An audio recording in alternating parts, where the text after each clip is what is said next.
Lumayas ka na! Sigaw nito. Wala ka ng karapatan dito. Ma, anong ginagawa niyo? Teka lang, nasasaktan na ako. Napasigaw si Eileen habang kinakaladkad. Hanggang pababa ng hagdan ng kanilang apartment ay kinakaladkad siya ng biyanan. Ang ibang mga tao ay lumabas ang kanilang mga unit. Noong nasa tapat na sila ng building, agad na naman na nagsilabasan ng mga kapitbahay na naakit sa gulo. Ang iba sa kanila ay nagbubulungan. May ibang naaawa sa kanya, ngunit wala malang nagtangkang tulungan siya. Oh, tingnan niya siya. Sigaw ng biyanan niya. Ang babaeng nagdala ng kahihiyan sa anak ko. Hindi po totoo yun. Umiiyak na sagot ni Eileen. Tagatinda lang ng tofu. Dugtong na to. Isang babaeng mababang uri na akala mo kung sino. Pagmula ngayong araw na to, hindi niyo na makikita ang pagmumukha ng babaeng ito dito. Dahil tinatakwil na namin siya at hinihiwalayan na siya ng anak ko. Wala na siyang karapatan pa dito. At lalong hindi ako papayag na maging parte pa siya ng buhay ng anak ko. Narinig ng buong barangay ang malakas na sigaw ng biyanan. Kung paano siya nito ipahiya at kung paano siyang maliitin dahil sa mahirap lamang siya at isa lamang siyang hamak na tagatinda ng tofu. Naramdaman ni Eileen ang bawat matang tumititig sa kanya na may pag-uusisa, may panghuhusga, may awa. Si Marco ay sumunod din sa kanila ngunit hinayaan lang nito ang sariling ina. Hindi man lang ito umimik. Walang pakialam. Parang hindi nito kilala ang babaeng winawasak sa harap nito. At sa sandaling iyon, nang halos hindi niya nakayanin ang kahihiyan, may biglang umalingaw-ngaw na tunog ng makina. Isang itim na luxury car ang huminto sa tapat. Sinunda ng isa pa at ng isa pa. Tatlong mga mamahaling sasakyan ang magkakasunod-sunod na huminto. Napatahimik ang buong paligid. Nagbukas ang pinto ng unang sasakyan. Isang matangkad at eleganteng lalaki ang lumabas. Matapang ang tindig, malamig ang mga mata. Sinundan nito ng dalawa pang lalaki mula sa iba pang sasakyan. Parehong kasing tindig, kasing pikas at kasing istrikto ng una. Napalingon ang lahat, maging ang biyanan ni Eileen ay napatigil. What the? Ang mariin na sigaw ng pangatlong lalaki na lumabas mula sa sarili nitong sasakyan. Nang makita ni Eileen ang tatlong lalaking iyon, parang tumigil ang kanyang mundo. Kuya, nanginginig at pabulong niyang sambit. Si Marco ay natulala, hindi makapaniwala. Dahilan, ang tatlong lalaking iyon ay kilalang kilala nito. Ang makapangyarihan at pinakamaimpluwensyang tao sa larangan ng negosyo. The Arellianos Triplets.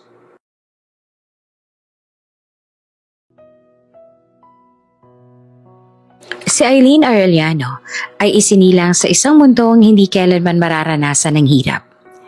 Lumaki siya sa mga malapalasyong mansyon. Nag-aral at nagtapos sa pribado at malaking paaralan. Lahat ng pinapangarap ng mga tao ay nasa kanya na. Kilala ang apelidong Arellano sa buong bansa. Kilala silang mga negosyanteng makapangyarihan. May hawak ng mga bangko, hotel, real estate at malalaking kumpanya. Si Eileen ang bunso at nag-iisang babae sa 4 na magkakapatid at ang 3 sa mga kuya niya ay triplets. Protektado siya ng mga ito. Lahat ay handa nilang gawin para sa kanya dahil para sa kanila siya ay ang prinsesa ng kanilang pamilya. Mahal na mahal si Eileen ng magulang at mga kapatid niya. Ang lahat ay handa nilang gawin para sa kanya. Lahat ng gustuhin niya ay nakukuha niya dahil ibinibigay agad iyon sa kanya ng magulang niya. At kung ayaw naman ng parents niya, laging to the rescue ang kuya niya. Isang sabi niya lang, nasa harap niya na agad. Ngunit sa kabila ng lahat ng iyon, may isang bagay siyang pinili na hindi kailanman kayang ibigay ng kayamanan. Ang pag-ibig. At ang pag-ibig na iyon ay si Marco. Isang simpleng lalaki. Middle class. May maliit na kumpanya na pinipilit palaguin. Ang kumpanya na mula pa sa ama nito. Masipag, ambisyoso, at mabait. Iyon ang nakita ni Aileen sa kay Marco kaya ni ito minahal. Hindi niya kailanman sinabi kay Marco kung sino talaga siya. Hindi nito alam na ang babaeng minahal nito ay nagmumula sa isa sa pinakamayamang pamilya sa bansa. Para kay Marco, si Aileen ay isang tahimik na babae na nagtitinda ng tofu sa maliit na palengke, na marunong mangarap at magmahal. Ngunit nang nalaman ng pamilya Arellano ang tungkol kay Marco, ay para bang gumuho ang mundo ni Aileen. Hindi nila matanggap ang relasyon niya dito. Ginagamit ka lang niya. Malamig na sabi ng isa sa mga kuya niya. Hindi mo ba naiintindihan? Kapag nalaman niya kung sino ka, mag-iiba ang trato niya sa'yo. Dagdag ng isa pa. At kahit hindi niya alam ngayon, darating din ang araw na malalaman niya. At sa oras na yon, sisiguraduhin niya hindi ka na makakawala kasi gagamitin ka lang niya. Maging ang mga magulang niya ay mariing tumututol sa relasyon nila ni Marco dahil makakahanap pa naman daw siya ng iba. Iyong angkop at nababagay sa kanya. Aileen, maiing wika ng kanyang ama. Hindi kami laban o tutol sa pagmamahal mo pero laban kami sa isang lalaking walang kakayahang pantayan ang mundong kinalakihan mo. Masasaktan ka lang. Ngunit si Aileen ay matatag. Nakahanda siyang ipaglaban ng lalaking mahal niya. Kahit pa ang ibig sabihin nito ay ang pamilya niya ang kailangan niyang kontrahin. Hindi niya ako ginamit. Mariin niyang tugon. Hindi nga niya alam kung sino ako pero naging tapat siya sa akin. Minahal niya ako bilang ako at hindi bilang isang Arellano. Walang sino man ang naniniwala sa kanya. Kaya sa huli, ginawa niya ang tanging bagay na kaya niyang gawin para maprotektahan ng pagmamahal niya. Tumakas siya. Iniwan niya ang pamilya, ang kayamanan, ang apelyido at pinili niya si Marco. Sa simula, masaya sila. Wala siyang pinagsisihan na mas pinili niya si Marco kaysa sa marangya niyang buhay. Maliit ang inuupahan nilang apartment. Mainit sa tag-init. Tumutulo ang gripo. Madalas ay kapos sa pera kasi nilalaan ni Marco ang lahat ng pera sa pagpapalaki ng negosyo na mula pa sa ama nito. Ngunit puno ng tawanan ng bawat sulok. Akala niya kasi ay sapat na yon. Akala niya ay sapat na ang pagmamahala na tawanan para malampasan nila ang lahat. Nagtitinda si Aileen ng tofu tuwing umaga, habang si Marco naman ay nagtatrabaho sa sarili nitong maliit na kumpanya. Pinagkakasya nila ang bawat kinikita. Nagluluto at kumakain sila ng magkasama. Nagtatawanan kahit pagod. Hanggang sa dumating ang isang taong hindi kailanman tinanggap si Aileen, ang ina ni Marco. Mula pa lamang sa simula, malinaw na hindi siya gusto nito para sa anak. Noong una ay ayos lang naman yon para sa kanya kasi alam ni Aileen na darating din naman ang araw at magugustuhan siya nito at pinagtanggol naman siya ni Marco dito. Ang kaso, tumira ito sa apartment nila. Kailangan niya itong pakisamahan sa araw-araw. Talaga bang ito ang napili mo? Sabi nito isang araw, habang tinitingnan si Aileen mula ulo hanggang paa. Sa dami ng babae sa mundo, isang nagtitinda ng tofu. Tahimik lamang si Aileen. Sanay na siya sa mga ganitong tingin. Noong unang beses na ipinakilala siya ni Marco sa kanyang ina, talagang hindi malang ito nagpreno ng bibig at nilait na kaagad siya. Hinanapan pa nga siya ng diploma pero nung wala siyang maipakita, bumaba agad ang tingin nito sa kanya. Bago noon umalis si Aileen, ginawa niya muna ang mga bagay na kailangan niyang gawin upang maitago niya ang kanyang tunay na pagkakakilanlan. Gumamit siya ng apelyido at sa pamamagitan din ng mga strings and connection ni Aileen, kahit pa ibang apelyido ang ginamit niya. Naging legal pa rin ang kasal nila ni Marco. Marco anak, dugtong ng biyanan niya habang nagkakape. Mataas ang pangarap ko para sa'yo. Alam mo naman yon, hindi ba? Hindi kita pinalaki para maghirap. Dapat, mayaman ang mapapangasawa mo. Para umahon din tayo sa buhay. Para makuha ko ang lahat ng gusto ko. Hindi ko naman lubos akalain na mas mahirap pa pala sa daga ang pipiliin mo. Napatingin si Marco sa ina. Halatang hindi komportable. Habang si Aileen naman ay napayuko na lamang. Mahal ko si Aileen. Pagmamahal? Putol ng ina nito. Hindi pagmamahal ang magbabayad ng utang natin, Marco. Hindi pagmamahal ang magbibigay sa atin ng maginhawang buhay.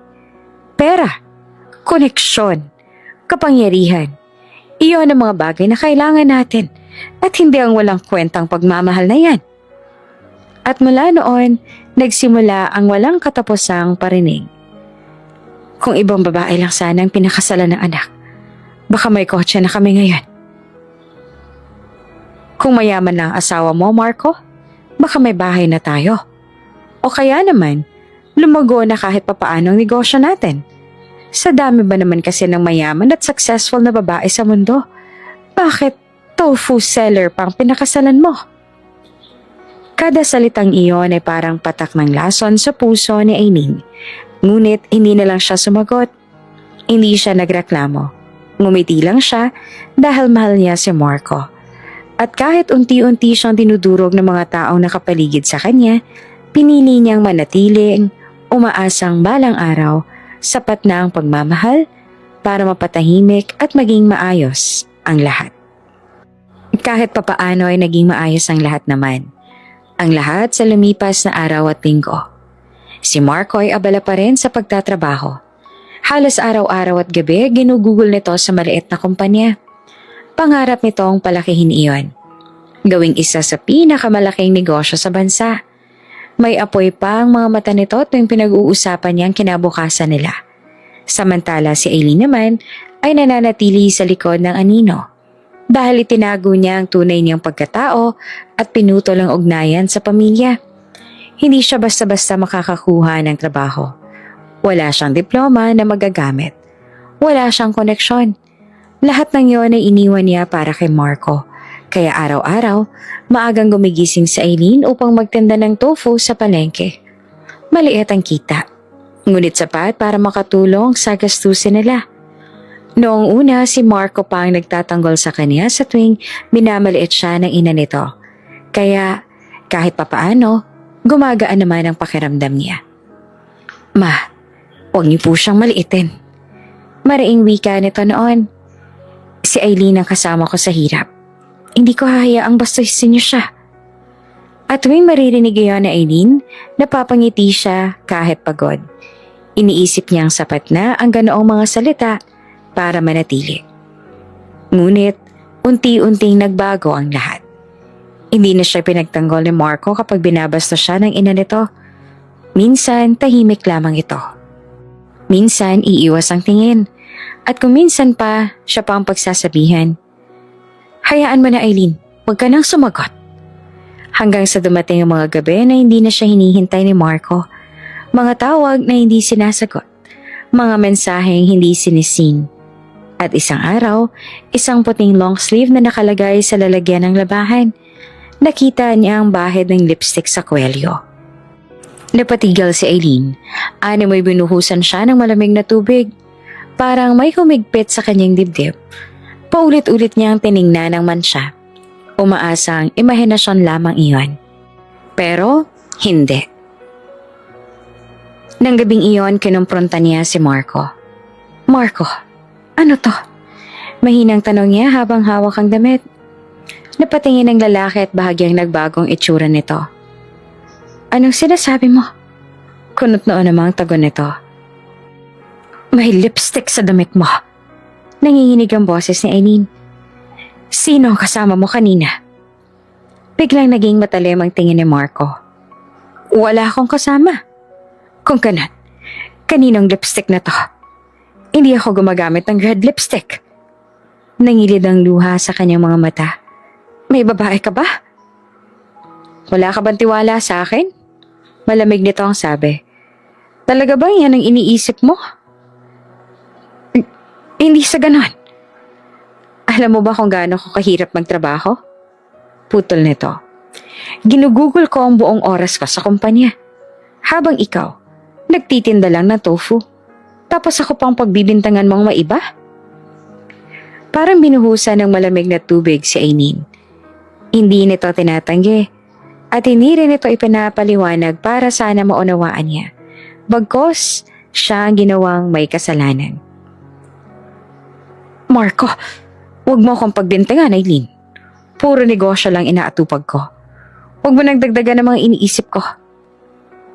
Sigaw nito bago tumalikod at lumabas ang kanilang apartment. Naiwan si Aileen sa gitna ng maliit na lang sala. Hawak pa rin ng damit na may bahid ng lipstick, habang sa puso niya, unti-unti nang nagkakabitak-bitak ang pag-ibig na minsang inakala niyang walang hanggan. Hindi naman isang gabi lang nagbago si Marco. Unti-unti itong nanlamig. Unti-unting nawala ang lambing. Ang pag-aalala, ang simpleng tanong na, kamusta ka? Pagod ka ba sa pagtitinda? O kumain ka na ba? At sa unti-unti na yon, mas malala pala ang sakit. Pakiramdam niya kasi at unti-unti rin na tinatarak ang matulis na kutsilyo sa kanyang dibdib. Pakiramdam niya ay unti-unti ring niyayarakan ang pagkatao niya. Hanggang sa dumating ang panahong parang hindi na siya nakikita ng sarili niyang asawa. Para bang hangin na lang para dito ang presensya niya. Sa umaga, aalis si Marco nang hindi man lang nagpapaalam sa kanya. Para bang baliwala na para dito ang presensya niya. Sa gabi, uuwi itong pagod o kung minsan, hindi na talaga uuwi. At kung uuwi man, may hawak ng cellphone. Abalang-abala sa pagte-text ng kung sino at sa mga tawag na palaging tinatapos kapag lalapit na si Aileen. May kausap ka ba? Mahina at mahina niyang tanong sa kanyang asawa. Wala. Mabilis sa sagot ni Marco sabay talikod. Huwag ka na makaalam. Hindi mo rin naman maiintindihan kasi tungkol iyan sa negosyo. Parang kutsilyong paulit-ulit na sumasaksak sa dibdib niya ang mga salitang yon. At ang mas masakit, mas gusto pa iyon ng kanyang biyanan. Gustong-gusto nito sa tuwing nakikita na ine-ignore siya ni Marco. At kung minsan ay naririnig niya pa ang biyanan niyang si Corazon na kinakausap ang anak na ipakilala dito ang kaibigan na lagi raw nitong nakakausap.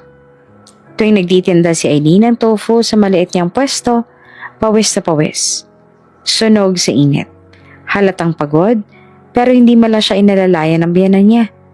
Ni hindi nga siya nito pinapansin. Wala lang itong ginagawa. Para siyang alipin nito. Minsan ay nakikita niya ang biyanan niya nakangiti sa loob. May kausap sa telepono. Minsan pa nga ay bumisita sa bahay nila na kaibigan na mag-ina at pinakita dito ng biyanan niya ang litrato ng babae. Ang ganda niya, no? Maririnig niyang sabi ng biyanan sa isang kausap. Iyan ang dapat na asawa ng anak ko, hindi yung tendera ng tokwa. Minsan, nakita niyang pinaghahandaan ng biyanan niya ang pagdating ni Marco. Masarap na ulam, malinis sa mesa, para sabay silang mag-ina na kumain ng niluto niya. Samantalang siya hindi malang tanungin kung kumain na ba. Parang isa na lamang siyang anino sa sariling bahay. Sa tuwing nakatingin siya sa salamin, hindi niya na makita ang dating Aileen na puno ng pag-asa. Ang nakikita niya ay isang babaeng pagod. Lungkot ang laman ng mga mata at sugatan ng puso. At doon niya unti-unting napagtanto ang katotohanan. Baka nga, nagkamali siya. Iniwan niya ang pamilya niya. Tinakbuhan niya ang mga kapatid niyang handang ipagtanggol siya. Iniwan niya ang mundo kung saan siya ay mahal at pinapahalagahan para sa isang lalaking akala niya ay tunay na pag-ibig. Ngunit ngayon, parang isang ilusyon lang pala ang lahat. Isang akala niya ay magandang panaginip na biglang nagising sa bangungot. Mas dumala sa mga gabi na wala si Marco. Kapag nasa bahay naman ito, malamig ang pakikitungo sa kanya. Hindi niya na talaga maramdaman ang pagmamahal at ang pagpapahalaga nito sa kanya. Marco, minsan ay tinangka niyang abutin ang kamay nito, ngunit mabilis itong humiwalay. Wag, sabi nito. Pagod ako. Pagod, hindi lang sa trabaho, kundi sa kanya. At iyon ang pinakamasakit na katotohanan. Sa katahimikan ng gabi, habang inaayos niyang paninda niyang tofu para sa susunod na araw, tahimik na tumutulo ang mga luha ni Aileen. Pakiramdam niya ay wala na siyang asawa. Meron na lamang siyang lalaking kasama niya sa isang bubong, pero ang puso ay matagal nang umalis. Ang dating masayang tahanan ay tuluyan ng gumuho. Samantalang, hindi na talaga mapakali si Eileen mula pa noong umagang iyon. May kung anong mabigat sa kanyang dibdib. Parang may humihila sa kanya pababa. Parang may bumubulong ang mga hinala niya na hindi na lamang haka-haka. Habang nagtitinda siya ng tofu sa gilid ng kalsada, nanginginig ang kamay niya sa paghawak ng cellphone. May isang anonymous message ang pumasok. Isang larawan. Nakatayo si Marco sa labas ng isang hotel. Nakaakbay dito ang isang babaeng maputi. Elegante, mukhang mayaman. Halata rin base sa closeness at itsura ng dalawa na may relasyon sila. Di lamang basta kaibigan. Parang may pumutok sa loob ng dibdib ni Eileen. Hindi niya kailangang itanong kung totoo iyon. Kasi sa litrato, ang katotohanan ng pilit niyang iniiwasan. Nang gabing yon, hinintay niya si Marco sa kanilang maliit na apartment. Nakatayo siya sa sala, hawak ang cellphone, nanginginig ang buong katawan. Pagbukas pa lang ng pinto ni Marco, sinalubong niya na ito. Marco, basag ang boses niya. Sino siya? Tiningnan siya ng lalaki at kita ang inis sa mukha. Ano na naman ba yan? Ipinakita ni Eileen ang larawan. Biglang nagbago ang ekspresyon ni Marco. Isang iglap lang pero sapat para makita ni Eileen ang takot at kasinungalingan. So totoo, mahina niyang sabi. May iba ka nga. Hindi lang ako basta nagdududa. Hindi mo naiintindihan. Hindi? Tumaas ang boses niya. Nahuli na kita. Ilang beses mo akong pinagsisinungalingan, Marco. Ilang beses mo akong pinagmukhang tanga. Gaano mo na ba katagal to akong niloloko? Tumahimik ka, sigaw ni Marco. Wala kang karapatan na pagtaasan ako ng boses. May karapatan ako magtanong dahil asawa mo ko. At doon na siya nito sinampal. Sa sobrang lakas ay natulala siya. Nanlalaki ang mata. Hindi makapaniwala na nagawa siyang pagbuhatan ng kamay ng asawa niya. Mas masakit kesa sa anumang salita.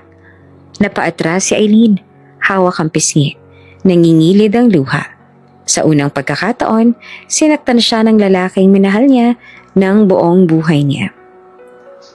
Natempt lang ako. May magandang offer siya para mapalago ang kumpanya. Maganda at iyon ang kailangan ko, kaya hindi ko matanggihan. Malamig na sabi ni Marco. Huwag kang umarte na parang biktima. Dapat magpasalamat ka pa nga kasi para rin sa atin to. Ikaw ang walang kwenta dito. Wala kang ambag sa buhay ko. At bago pa siya makasagot, pumasok ang kanyang biyanan. Ano ingay yan? Singal na matanda. Nang makita ang sitwasyon, hindi man lang ito tinanong si Eileen kung okay lang siya. Sa halip, tumingin ito kay Marco. Anak, hiwalayan mo na nga kasi ang babaeng yan. Hindi ba't nasabi mo na sa akin noon na gusto mo mag-file ng annulment? Walang awang sabi nito. Ano pa bang napapala mo sa babaeng yan? Nagbebenta lang ng tofu na hindi mo lang makatulong sa negosyo mo. Sayang ang oras mo sa kanya. Parang sinaksak ang puso ni Eileen. Mama, mahina niyang sabi. Ako ang asawa niya. Asawa? Tawa ng matanda. Hindi ka karapat-dapat maging asawa ng anak ko. Wala ni isang salita ng pagtatanggol mula kay Marco. Sa halip, kinuha nito ang susi at naglakad papunta sa pinto. Pagod na ako sa'yo, sabi nito. Napailing na lang sa kanya si Corazon at sinundan na ang anak. At umalis silang mag-ina. Iniwan si Eileen sa loob ng bahay na para bang wala siyang halaga. Bumagsak siya sa sahig, napaluhod, humagulgol. Ang lalaking pinili niya kaysa sa sariling pamilya. Ang lalaking pinaglaban niya laban sa buong mundo. Siya rin pala ang dudurog sa kanya. At sa gabing iyon, sa gitna ng tahimik na sala, unti-unting gumuho ang lahat ng pinangarap na Eileen.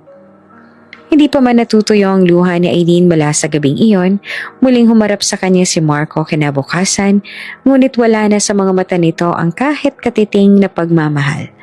Nasa sala sila. Si Aileen ay nakaupo sa gilid ng sofa.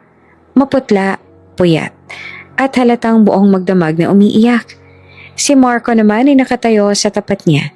Malamig ang ekspresyon, parang estrangherong humaharap sa kanya. Aileen, tuwid ang boses ni Marco. Maghiwalay na tayo. Parang may pumutok sa loob ng dibdib niya. Marco, nanginginig ang boses niya habang tumatayo. Hindi mo pwedeng sabihin yan ng gano'n na lang. Asawa mo ako. Pwede pa naman nating ayusin to. Wala nang dapat ayusin, Aileen. Putol ni Marco. Pagod na ako.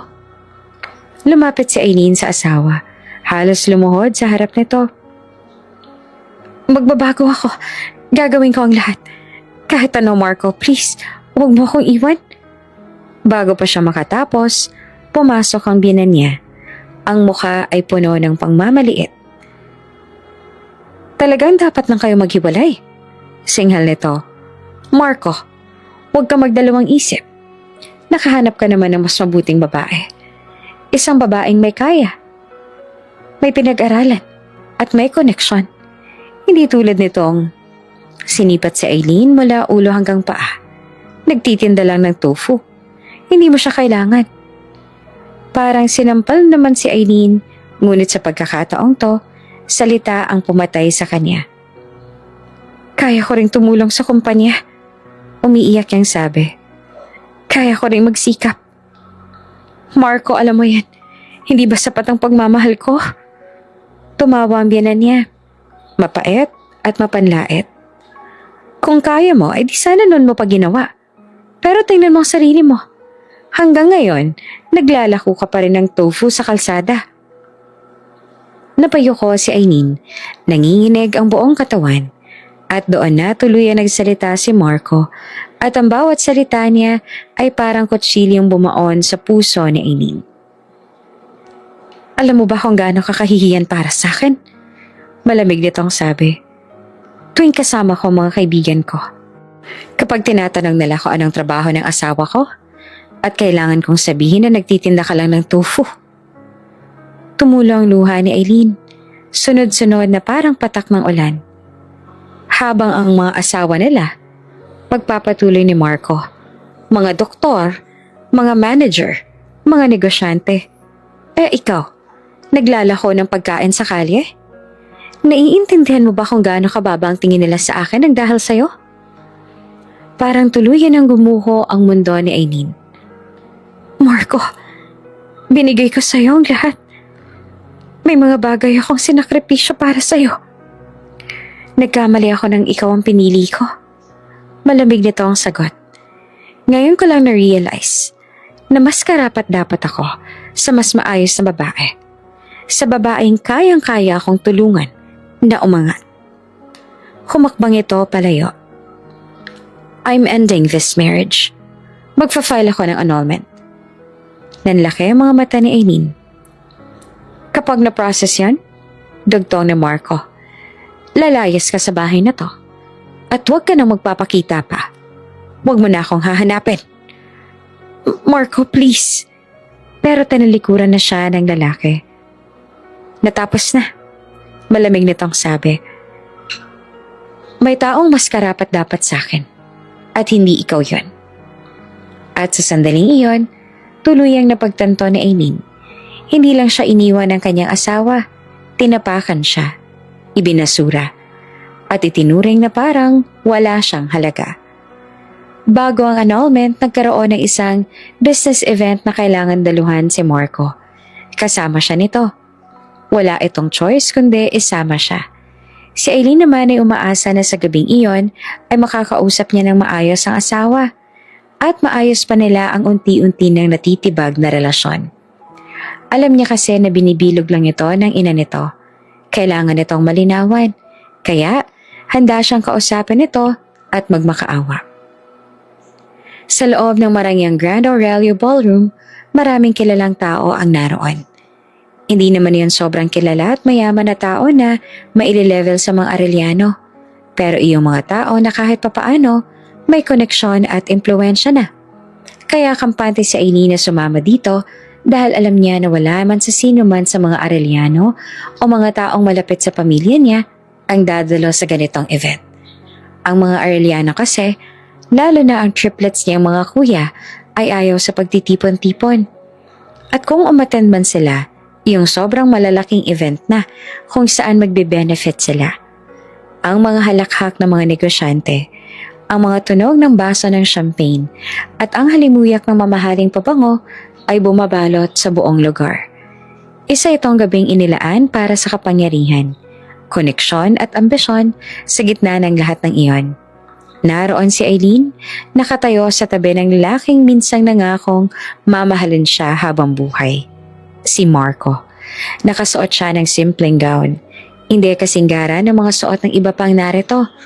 Pero ang suot niya ngayon ay sapat para hindi siya magmukhang wala sa lugar. Nanginginig ang kanyang mga kamay habang bahagya niyang hinahawakan ng clutch. Hindi dahil sa lamig, kundi dahil sa takot at pag-asang pilit niyang kinakapitan. Marco, mahina niyang tawag habang magkatabi silang naglalakad papasok. Narinig ko kay mama kanina. Balak mo raw na mag-file ng annulment? Kung sakali man na totoo yun, huwag mo naman sana ituloy. O kaya pag-isipan mo muna. Hindi pa naman tapos ang lahat. Hindi pa huli ang lahat. We can still fix this. We can still try. Hindi na siya tiningnan ni Marco.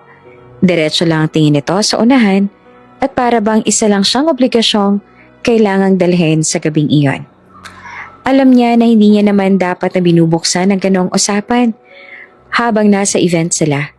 Pero ngayon niya lang kasi nakausap ang asawa. Palagi kasi itong iwas at gumagawa ng paraan noon. Aileen, we already talked about this. Malamig nito ang sagot. Kailangan lang natin to dahil sa image. Business gala to. Huwag muna nating pag-usapan ng personal na problema natin dito. Para bang may dumagan sa dibdib niya sa salitang image? Hindi ba siya asawa?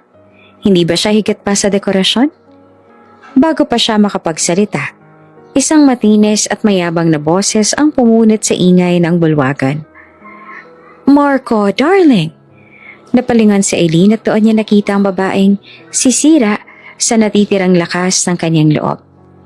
Isang babaeng nakasuot ng hapet na pulang gown, mahabang buhok na brown at matalim ang ngiting puno ng pagmamataas. Lumakad ito papalapit sa kanila na para bang ito ang tunay na reyna ng gabi. At sa isang iglap, kumapit ito sa braso ni Marco na para bang wala roon si Aileen. Why are you still bringing her? Hindi ba ang sabi ko naman sa'yo, andito rin ako ngayong gabi at ayoko siyang makita? Malamig at mapanlait itong tanong. Habang sinisipat si Aileen mula ulo hanggang paa. She's just nothing. Ano bang ginagawa ng isang babaeng nagtitindalan ng tofu sa isang gala na ganito? Parang bumagsak ang mundo ni Aileen sa mga salitang yon. Nagbebenta nga siya ng tofu, isang simpleng kabuhayan. Ngunit kailan pa naging krimen ang maging marangal sa simpleng trabaho? Do you even know how ridiculous you look? Bakit ka pumunta pa dito? Patuloy ng babae. Ano bang maitutulong mo sa negosyo ni Marco? You don't have connections. You don't have power. You don't have money. Ngumiti ito na mapanukso. Unlike me. Napahawak si Marco sa braso ng babae, hindi para itulak, kundi para hayaan. At saka, dagdag nito na mas lalong tumaas ang boses. My brothers are friends with the Aurelianos. You know who they are, right? One of the most powerful families in the business world. Kapag ako ay nasa tabi mo, Marco, all those doors will open. You'll be untouchable. Tumango pa ito, puno ng kumpiyansa. That's something she can never give you. Arellano. Kung alam lang nito ang totoo. Si Aileen ay isang Arellano. Ang bunsong anak ng mga Arellano. Ang pamilya na binabanggit ng babaeng nasa harap niya ay ang mismong pamilyang tinakasan niya upang mamuhay ng normal. Kilalang kilala niya ang bawat miyembro ng angkang iyon dahil doon siya lumaki at ito ang nagmamahal sa kanya. Kilalang kilala niya rin ang mga kaibigan ng mga kuya niya kaya alam niya na ang mga kaibigan nila ay walang kapatid na babae. At kung meron man ay hindi ang babaeng ito. Isang malaking kasinungalingan ng lahat. Ngunit nananatili siyang tahimik. Hindi siya nagsalita. Hindi niya sinabi ang katotohanan dahil alam niya kapag nalaman ito ng kanyang mga kuya, lalo na kung ginagamit ang pangalan ng Arellano sa ganitong panininlang, hindi iyon palalampasin. At ayaw niyang maging dahilan ng mas malaking gulo. So, nakataas kilay na tanong ng babae kay Marco. Why are you still dragging her around? She's embarrassing you. Hindi na kinaya ni Aileen. Kahit nanginginig ang boses niya, humarap siya kay Marco. Marco, please. Halos luha ang sabi niya. Kahit sa harap ng mga taong to, huwag mo naman akong tratuhin parang wala. Asawa mo pa rin ako. Saglit na nagtagpo ang mga mata nila. Ngunit sa halip na dating lambing, puro pagkainis na lamang ang naroon. Enough, Aileen. Malamig niyang tugon. You're making a scene. Tama si Natalia. Dapat ay hindi na lang kita sinama dito. Isang mapait na ngiti ang gumuhit sa labi niya. Siya ang gumagawa ng eksena? Hindi ba't siya ang inaapakan? Tahimik na lang siyang umurong. Habang ang babae naman ay muling kumapit kay Marco. Parang nanalo sa laban. Sa gitna ng mga ilaw, musika at mga ngiting puno ng pagkukunwari, naiwan si Aileen na mag-isa. Ngunit sa gabing iyon, pinili niyang manahimik. Hindi dahil mahina siya, kundi dahil darating ang araw na ang katotohanan ay magsasalita para sa kanya. Sa kabilang banda naman, sa isang pribadong lounge sa itaas ng Arellano Tower, tahimik ang paligid. Ngunit mabigat ang hanging bumabalot sa tatlong lalaki na nakaupo sa harap ng floor-to-ceiling window. Tatlo silang magkakamukha, sa tindig at tindig ng kapangyarihan. Ang tatlong iyon ay walang iba kundi ang kinakatakutang The Arellano Triplets. Si Leander Arellano, isang CPA lawyer na siyang humahawak sa mga bank na pag-aari ng mga Arellano. Ang isa namang medyo mahabang buhok ay si Lysander Arellano. Nakatapos sa kursong business management at kasalukuyang ito ang nagmamanage ng hotel business ng mga Arellano. At ang panghuli ay si Zayander Arellano, isang engineer at siyang namamahala sa construction company at iba pang real estate ng pamilya. Sila ang triplets na kinakatakutan sa business world. Magagaling at matatalino kasi talaga ang mga ito. Ang mga Arellano na hindi kailanman natatalo. Ngunit sa sandaling iyon, hindi sila mga bilyonaryo. Hindi sila mga negosyanteng malamig ang puso. Sila ay mga kuya na nawalan ng kapatid. May nakuha na akong lead. Si Zayander ang unang nagsalita. Nakatingin sa holographic screen sa harap nila. Lumitaw doon ang isang larawan. Malabo, kuha sa kalye. Picture iyon ng isang babaeng nagtitinda ng tofu. Hindi nagkamali ang kanilang mga mata. Aileen? Bulong ni Leander na naninigas ang panga. Confirmed, sagot ni Zayander. She's in a small district sa south. Married. Ibang apelido na ginagamit niya. Pero sa tingin ko ay may ginawa si Aileen para maging legal pa rin ang kasal nila. Ang pangalan ng asawa niya, Marco Juarez. Tahimik ang silid. Si Lysander na kanina pahawak ang isang tablet ay dahan-dahang itinaas ang tingin. May malamig na galit sa mga mata nito. I dug deeper, sabi ni Lysander. The guy, she's married? Iyon ang nobyo niya noon. A middle class. May maliit na kumpanya na minsan ay sa ama niya. Pero hindi malang stable.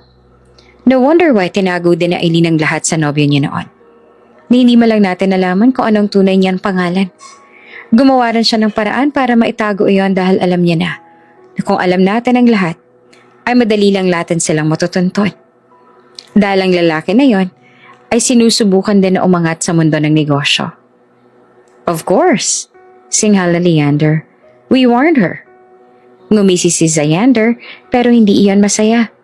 Ito ang ngiting puno ng puot. And it gets worse. Nag-swipe ito ng screen. Lumabas ang mga retrato. Ang asawa ng kapatid nila na si Marco ay may kasamang isang babae. Magkadikit ang mga katawan. Magkahawak ang kamay. May halik pa sa pisngi. Cheating. Malamig na sabi ni Xander. Multiple sightings. Multiple hotels. The same woman. Tumayo si Leander bigla. Bumagsak ang kamao sa mesa. Binastos niya ang kapatid natin. Niloko niya. Sabay ni Lysander. Mababa ang boses pero puno ng panganib. At habang ginagawa niya yon, si Aileen ay nagtitinda ng tofu sa kalye para makatulong sa kanila. Napapikit si Xander.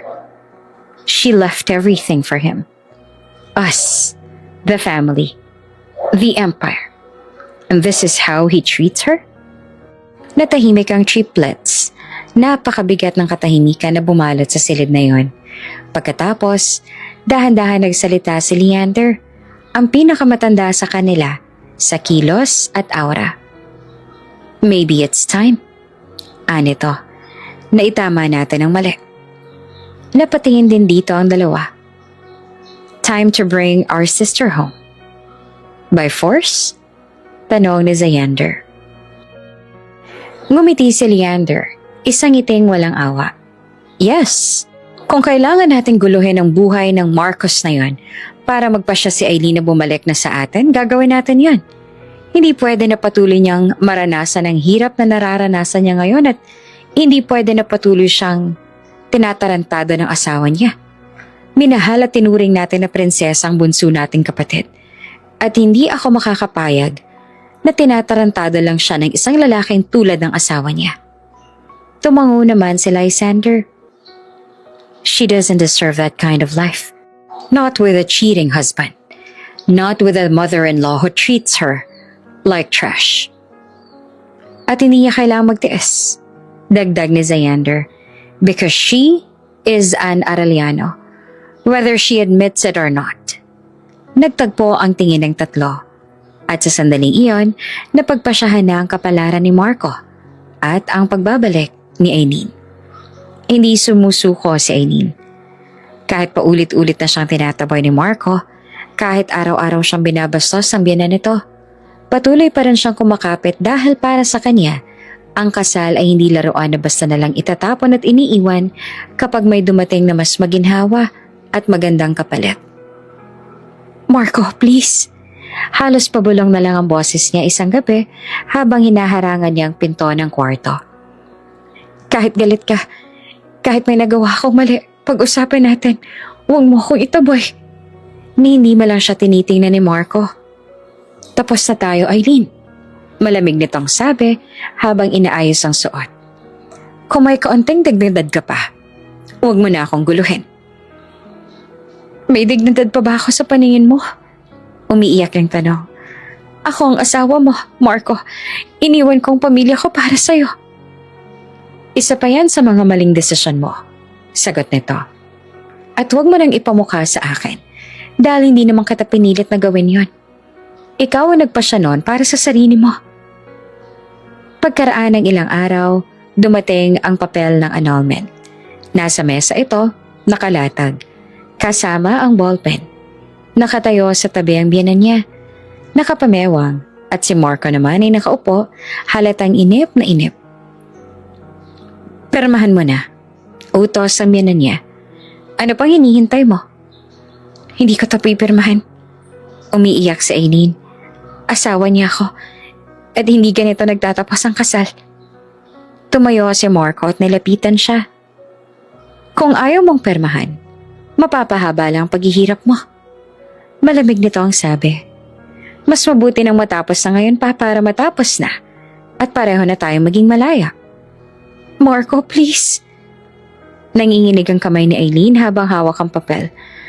Magdadalawang taon na tayong kasal. Nangako tayo sa harap ng altar, diba? Huwag mo naman basta lang ipasura ang mga taon na magkasama tayo at ang sinumpaan nating dalawa. Pakiusap. Ngunit walang sinagot si Marco. Nananatili lamang ang malamig nitong titig sa kanya. Wala man lang awa ang mga mata. At higit sa lahat, wala nang pagmamahal nito sa kanya. Permahan mo na, Aileen. Ano pa bang hinihintay mo? Nariyan na nga sa harap mo. Pinapatagal mo pa talaga. Ang muling malakas na sigaw ng biyanan niya.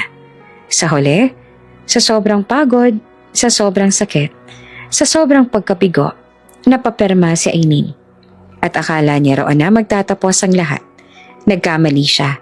Pagkaperma niya, bigla siyang hinila ng biyanan palabas ng bahay.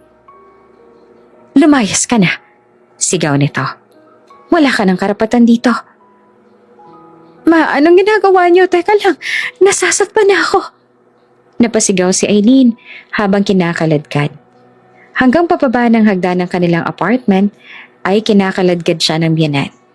Ang ibang mga tao ay lumalabas ng kanilang mga unit.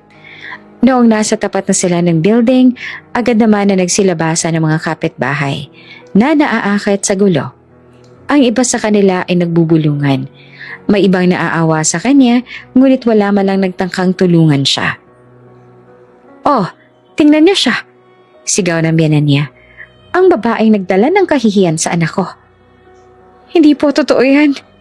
Umiiyak na sagot ni Aileen. Tagatenda lang ng tofu. Dugtong nito. Isang babaeng mababang uri na akala mo kung sino. Magmula ngayong araw na to, hindi niyo na makikita ang pagmumukha ng babaeng ito dito dahil tinatakol na namin siya at hinihiwalayan na siya ng anak ko.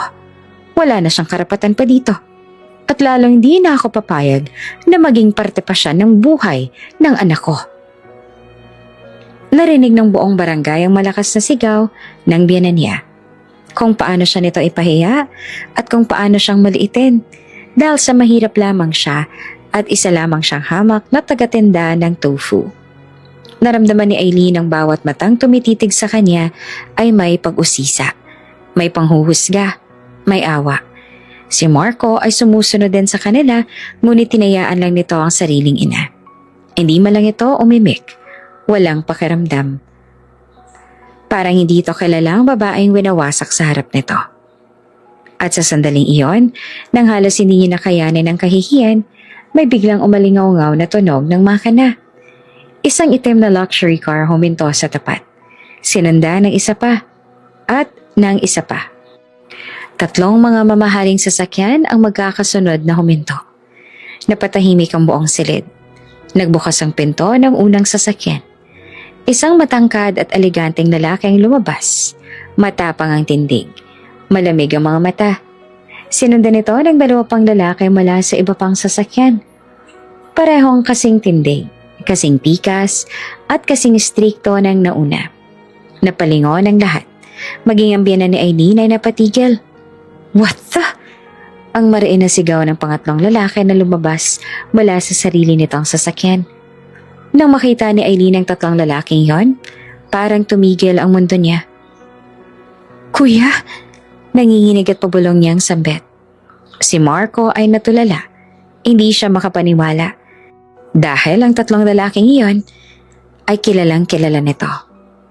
Ang makapangyarihan at pinakamaimpluwensyang tao sa larangan ng negosyo, the Arellianos Triplets. Mabagsik ang itsura ni Leander Arellano. Si Lysander Arellano ay galit at nag-aalala, habang si Xander Arellano ay hindi makapaniwala dahil buong buhay nilang magkakapatid ay inalagaan nila ang kanilang bunso. Tuluyan ang nanghina si Aileen. Naupo siya sa gilid ng kalsada, yakap ang sarili, nanginginig pa rin ang buong katawan.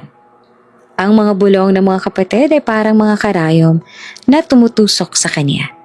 Ngunit mas masakit ang kirot sa puso niya na ang katotohanan ng lalaking minahal niya ay siya ring nagwasak sa kanya. At sa sandaling yon, mabilis na lumapit ang tatlong lalaki. Aileen! Halos sabay-sabay nilang sigaw. What the? Anong ginagawa niyo sa kanya? Bakit niyo siya sinasaktan? Lumuhod agad si Leander sa harap niya. Baby, are you okay? Mahinahon pero puno na pag-aalala ang boses nito. Si Lysander ay agad namang napatingin sa pisngi niya. Doon sa bahagyang namumula at may marka pa ng sampal. Nanlaki ang mga mata nito. Sinampal ka nila. Si Xander naman ay marahang hinawakan ng kamay niya. Parang natatakot na baka masaktan siya lalo. Nasaktan ka ba? May masakit ba? Hindi na napigilan ni Eileen ang luha. Tumangulang siya, halos hindi makapagsalita. At sa isang iglap, nagbago ang aura ng tatlong Arellano. Mula sa pag-aalala, naging galit. Mula sa lambing, naging galit na nag-aapoy. Paano nila nagawa to sa'yo? God, look at you. Tumayo si Leander at dahan-dahang humarap kina Marco at sa ina nito. Ang mga mata nito ay parang pwede nang pumatay sa sobrang talim ng titig nito. So, mababa't mapanganib ang boses ni Leander. Kayo ang gumawa nito sa kapatid namin? Nanigas ang lahat ng tao sa paligid. Napatingin ang mga kapitbahay sa tatlong lalaki sa mamahaling suite. Sa mga relo na halatang nagkakahalaga ng milyon. Sa mga sasakyang nakaparada sa tapat. Arellano? May pabulong na nagsabi. Arellano yung mga yan, hindi ba? Yung sa conglomerate. Kapatid nila si Eileen? Kapatid nila ang asawa ni Marco? Imposible. Pero kung hindi totoo ang sinasabi na kapatid nila si Eileen, hindi naman sila dapat pupunta dito. Pati si Marco ay namutla. Para bang binuhusan nito ng nagyayelong tubig. Ang mga Arellianos ay kaharap nila ngayon. Ang pinakamakapangyarihang pamilya sa mundo ng negosyo. At ang tatlong lalaking iyon, ang Arellano triplets, sina Leander, Lysander at Xander, ang pinapangarap ni Marco na maging business partner. Ang mga taong halos sambahin ng buong industriya. At ngayon ay nakatayo sila sa harap nila, galit na galit. Nanlaki naman ang mga mata ng biyanan ni Eileen.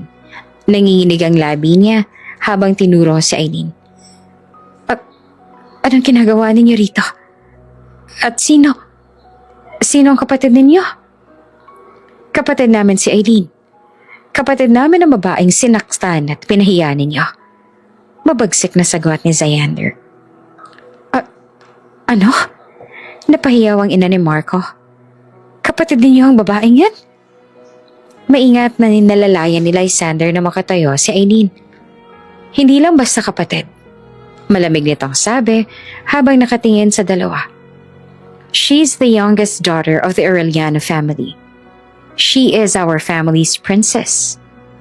Napatakip ng bibig ang ilang kapitbahay. Si Marco naman ay parang nawala ng lakas sa tuhod. Meaning, dagdag na Leander, ang babaeng hinila ninyo sa kalsada, ang babaeng pinahinayaan ninyo sa harap ng lahat, ay ang pinaka-iingat-ingatan ng mga Arellano. Pagtatapos ni Xander, walang makapagsalita. Gulat na gulat lang ang ekspresyon ng lahat.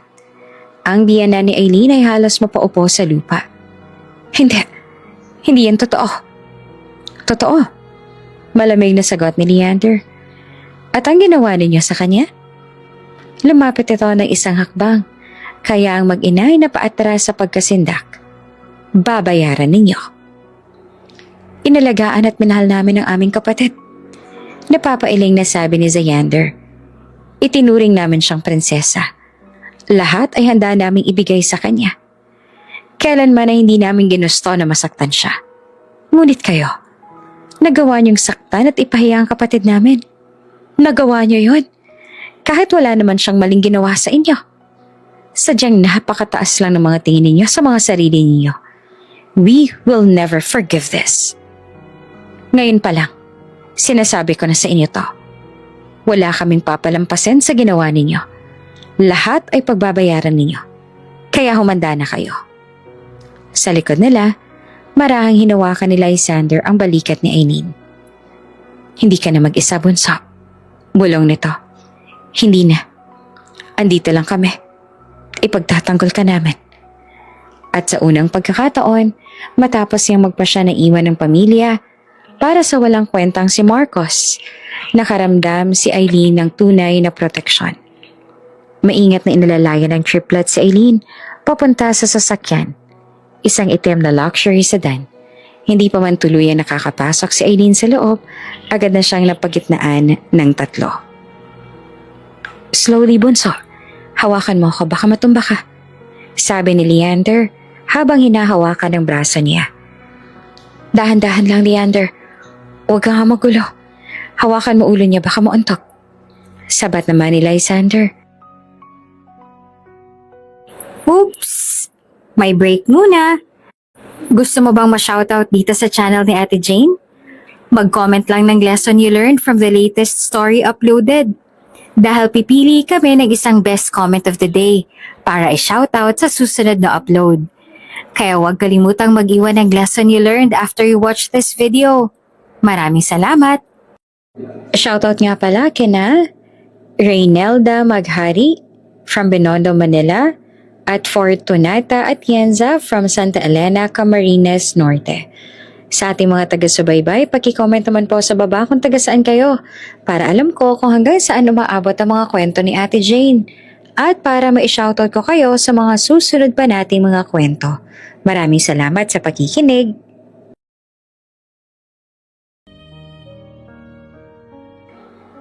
Bakit pa zigzag ang lakad mo kanina? Nahihilo ka ba? Zay, hawakan mo yung kabilang side niya. Utos naman ni Leander. Got it. Sagot ni Leander habang hinahawakan ng balikat ni Aileen. Nang makaupo na siya sa loob ng sasakyan, saka pa lamang sila huminga ng bahagya. Ngunit kahit na ganon, hindi pa rin mabubura ang pag-aalala sa mga mata nila. Aileen, are you sure okay ka lang? Tanong ni Leander. Halos idikit na ang mukha sa kanya. Oo nga. Dagdag pa ni Lysander. Saan masakit? Ulo? Dibdib? Chan, sabihin mo. Hinawakan ni Zai ang kamay niya habang si Leander naman ay umiikot para ito ang mag-drive ng sasakyan. Tingnan mo, may sugat ang kamay mo. Paniguradong masakit yan. Guys, okay lang ako. Mahinang sagot ni Aileen. Pilit nang umingiti. Gasgas lang to. Konting pasa. Kaya ko to. Gasgas? Biglang umangat ang boses ni Leander. Gasgas lang tapos umiiyak ka kanina sa kalsada? Kuya Leander, wag ka namang OA. OA? Putol na Leander. You were slapped. You were dragged. You were humiliated. That's not OA, Aileen. Nagkatinginan sina Lysander at Leander. Dadalhin natin siya sa ospital. Baka kailangan tahiin ang sugat niya. Mariing sabi ni Lysander. Hindi na kailangan. Walang debate. Sabay na sabi ng tatlo. Napabuntong hininga si Aileen. Kilala niya ang mga kuya niya. Kapag nagpa siya ang mga ito, tapos na ang usapan. Talagang iniwan ng dalawa niyang kuya ang sasakyan nila roon para maalalayan siya sa backseat. Habang si Leander ay mabilis ang pagpapatakbo ng sasakyan. Tumawag lang si Leander ng mga tauhan nila para makuha ang sasakyan nila roon. What if magkaroon siya ng tumor sa ulo dahil sa bunot sa kanya ng matandang yan? Nag-aalala at ay nasabi ni Lysander. Oo, mabuti pa tumawag tayo ng magaling na doktor na titingin sa kanya. Sabi naman ni Leander. Huwag nga kayong OA, sabi ni Aileen sa mga kapatid. Hindi naman ako mamamatay dahil lang dito. No, we need to make sure na maayos ka lang. At ilang minuto lang, huminto na ang sasakyan sa harap ng isang pribado at eksklusibong ospital. Pagkabukas pa lang ng pinto, Arellano's! May sumigaw agad mula sa loob. Isa sa mga security. Nandito ang mga Arellano. May emergency sila. Biglang nagtakbuhan ng mga nurse. May mga doktor pang lumabas mula sa mga opisina nila. Prepare the emergency room. Sigaw ng isa. Who's injured? Si Leander ang sumagot. Ang boses ay puno ng tensyon. Our sister. OMG, Arellano sister? Bulong ng isang nurse. Get the trauma kit. Guys, napaatras si Aileen. Hindi naman ako. Don't move, miss. Agad siyang pinaupo ng isang nurse sa wheelchair. Guys, seryoso, kaya ko maglakad.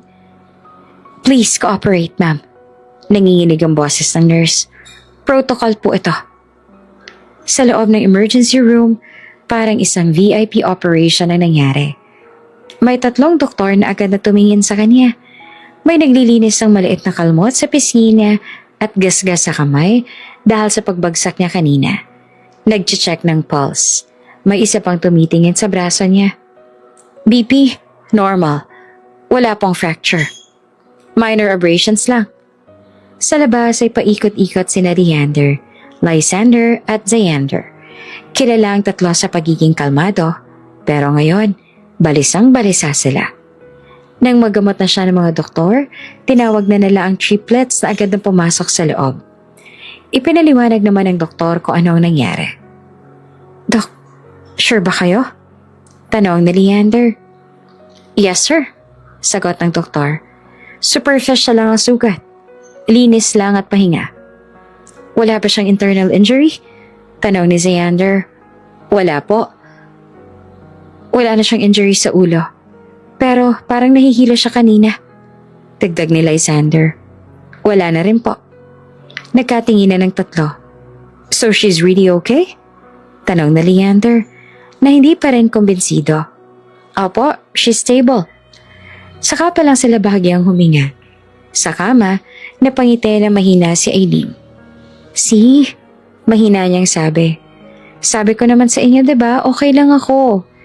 Lumapit si Leander at marahang hinaplos ang ulo niya. Hindi ka na namin hahayaang masaktan ulit, bunso. Bulong niya. At sa unang pagkakataon, mula nang itaboy siya sa kalsada, naroon na ulit si Aileen sa lugar kung saan siya tunay na ligtas. Sa piling ng kaniyang pamilya. Tahimik ang loob ng sasakyan habang binabagtas nila ang mahahabang kalsada patungo sa Arellano Estate.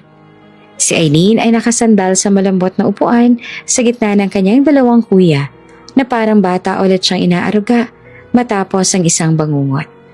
Sa labas ng bintana, unti-unting naglaho ang mga lumang gusali at makikitid na kalye. Napalitan ito ng malalawak na daan, lunti ang puno at matataas na bakod na yari sa bakal at marmol, tanda na papalapit na sila sa mundo na minsan niyang iniwan. Bunso, mahinang sabi ni Lysander. Kung may masakit pa sa'yo, sabihin mo lang. Okay lang talaga ako, sagot niya. Bagaman nanginginig pa rin ang boses. Sorry kung nag-aalala kayo. Si Xander ang sumagot. Bahagyang umiti pero may lungkot sa mata. Hindi mo kailangan na mag-sorry. Kami ang may kasalanan. Kung mas maaga ka naming nahanap at kung hindi kami naghintay na kusa lang bumalik sa amin, edi sana walang mangyayaring masama sa'yo. Wala naman kayong kasalanan. Ako may kasalanan kasi ako ang umalis doon. Iniwan ko kayo noon ng walang pasabi. Ayos ang yun, sabi ni Xander. Ang mahalaga ay bumalik ka na sa amin at hindi na kami papayag na saktan ka pa ng tarantadong yun. Pagpasok nila sa malawak na gate ng Arellano Mansion, halos mapasinghap siya at hindi na sanay sa karangyaan ng kanilang buhay. Nakahana yung mga gwardya at kasambahay na tila naghihintay sa kanilang pagbabalik. Pagbukas ang pinto ng sasakyan, sabay-sabay na lumabas ang 3. At bago pa man makababa si Aileen, mabilis na tumakbo ang kanyang ina na si Doña Celestia Arellano, habang ang kanyang ama naman na si Don Rafael ay kasunod nito. Mahigpit siyang niyakap ng kanyang ina. Parang natatakot na baka mawala siyang muli. Anak, my baby, saan ka ba napunta? Bakit hindi ka nagparamdam sa amin? Nanginginig ang boses nito. And oh my God, you're hurt? Mom, naluha si Aileen. I'm okay na. I'm sorry kung ngayon lang po ako umuwi at nagparamdam sa inyo. Ngunit nang mapansin ng kanyang ama ang bahagyang pasa sa pisngi at ang benda sa braso, nag-iba ang ekspresyon nito. Ano nangyari? Bakit siya nasaktan?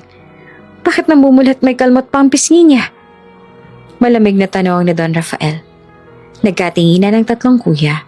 Si Leander ang unang nagsalita. Dad, Mom, itinaboy siya. Pinilit siya ng kanyang asawa at na pumirma ng annulment papers. Sinampal siya, pinahiya sa kalsada. Napahawak si Doña Celestina sa dibdib. Ano? That a-hole did that? Galit na tanaw ng ama. Yes, Dad. At hindi lang yan. Si Marco at ang kanyang ina. Sagot ni Lysander. Tinawag siyang walang kwenta ng dalawa. Tinawag pa siyang mababang uri. Biglang nag-iba ang aura ni Don Rafael. Ang dating kalmadong anyo ay napalitan ng malamig at nakakatakot na galit. After the annulment, mariing sabi nito, I will make sure they face the law. Dad? Mahina ang sagot ni Eileen. Hinawakan siya ng ama sa balikat. Hindi ka namin pababayaan. Not again. At mas lalong hindi kami papayag na hindi managot ang mga nanakit sa'yo. Hindi na siya tumutol kasi gusto niya rin na magbayad sila. Pagpasok nila sa mansyon, para siyang bumalik sa isang panaginip. Maraming kasambahay ang nagmamadaling lumapit. Prepare her room. Si Eileen ay halos hindi na makakilos sa dami ng tao sa paligid niya. Sinusunod ang utos sa mga kuya at magulang niya. Isinakay siya sa isang elevator papunta sa kanyang dating kwarto. Isang silid na mas malaki pa sa buong bahay na tinirahan niya kasama si Marco. Malambot na kama, puting kortina, amoy lavender. Bunso, sabi ni Xander, dito ka muna. Rest. You need that para makabawi ka. Hindi pa man siya nakakaupo, may dalawang maid na agad na lumapit. Ma'am, we will prepare your bath. Please sit down, miss. May nagdala ng mainit na tsaa. May naglatag ng kumot sa balikat niya kasi akala ay giniginaw siya. Parang prinsesa na muling ibinalik sa trono. Noong matapos siyang mag-shower, iniwan muna siya ng mga kuya at magulang niya para hayaan siyang makapagpahinga.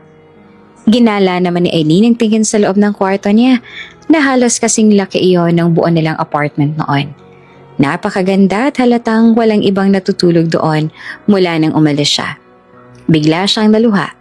Lumapit siya sa malambot na kama at naupo roon. I miss my room. I miss this life. Sabi niya sa sarili. At mula ng araw na yon, sumumpa siya sa kanyang sarili na hindi na ulit aalis pa. Hindi niya na ulit iiwan ng ganitong buhay, lalo na ang kanyang pamilya, para sa isang walang kwentang pagmamahal. Mula nang dumating siya sa kanilang mansyon, nagbuhay prinsesa siya. Alagang-alaga siya ng kanyang pamilya. Hindi niya na kailangang makisama sa atribida niyang biyanan. Hindi niya na rin kailangang magtinda ng tofu. Warm bath, isang sabi lang noon ng kanyang ina. 3 maids agad ang susunod para ihanda ang bath niya. Kulang na pagsilbihan din siya ng mga ito kahit sa loob ng shower.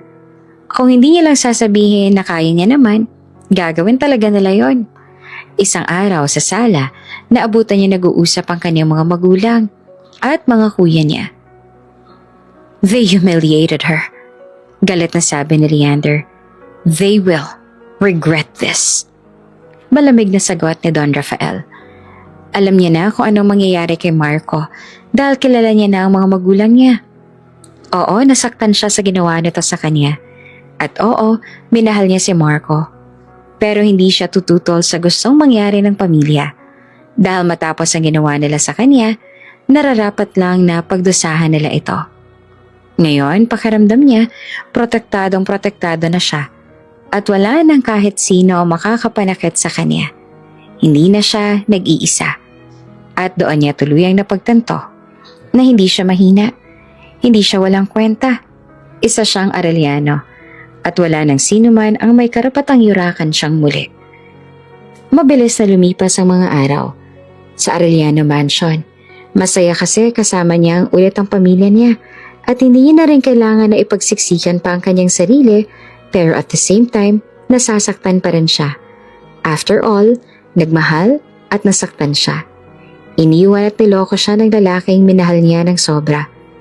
Ang sobra sa pagmamahal na kung saan dumating sa point na mas pinili niya ito kaysa sa sarili niyang pamilya. Ganun pa man, sinusubukan niya naman na mag-heal. Sinusubukan niya na ibalik ang dating siya dahil talagang hindi deserve ng lalaking yon ang luha niya. Samantalang sa loob naman ng isang elegante at tahimik na conference room sa mansyon, nakaupo siya sa mahabang mesa kasama ang kanyang 3 kuya at 2 abogado ng pamilya. Nasa harapan nila ang makapal na folder. Ang annulment papers na pinirmahan niya ilang araw na ang nakalipas. Sa gitna ng kahihiyan at pagtaboy sa kanya. Pinagmasdan ni Aileen ang papel. Ang pirma niya roon ang testamento ng sakit at pagkalito niya noon. Valid ang annulment filing. Paliwanag ng isa sa mga abogado. Pero given the circumstances of harassment, physical abuse, emotional abuse, we can counter it and file multiple cases against Marco and his mother. Isampa niyo lahat ng kaso na maaari nating isampa sa kanila. Kailangan nilang managot. Mariing sabi ni Leander. Hindi pwedeng ginawa nilang yan sa kapatid namin ay makalusot lang. Tahimik lamang si Aileen. Ngunit sa loob niya, may unti-unting bumabalik na lakas. Hindi na siyang babaeng tinaboy sa kalsada. Gagawin po namin ang lahat, sir. Matapos ang usapan, nagpaalam na ang 2 abogado. Nag-usap din ulit ang triplets at tahimik lamang siyang nakikinig. Pinag-uusapan nila kung paano sila makakaganti kay Marco matapos nilang tuluyan na pabagsakin ang kumpanya na talagang ginagapang ni Marco noon. Sa totoo lang, kahit papaano ay nakaramdam naman siya ng awa nung nalaman niya yon. Talagang ginawa kasi ni Marco ang lahat para doon. At sinubukan din naman ni Aileen na pigilan ang mga kuya niya at huwag na iyong idamay.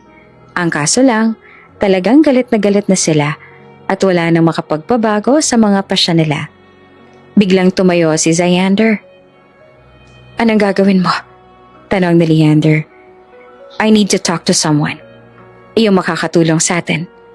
Someone na kayang dumurog ng tao. Are you going to hire to end him? Dramatic ang singhap ni Lysander. Bugok.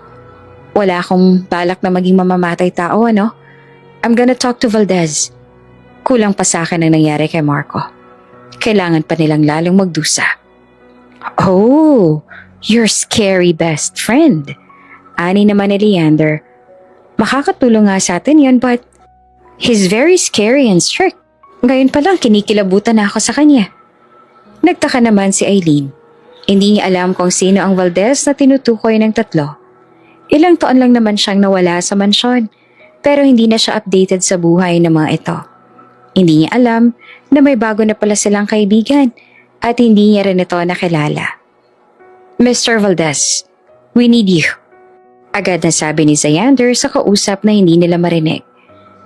I don't care if you're busy. This is the Arellanos. Tinignan ni Aileen ang 2 niya pang kuya at napailing. The Valdez is really scary. Hindi ko naman naririnig ang boses niya pero nangingilabot na ako. He's like a beast, sabi ni Leander.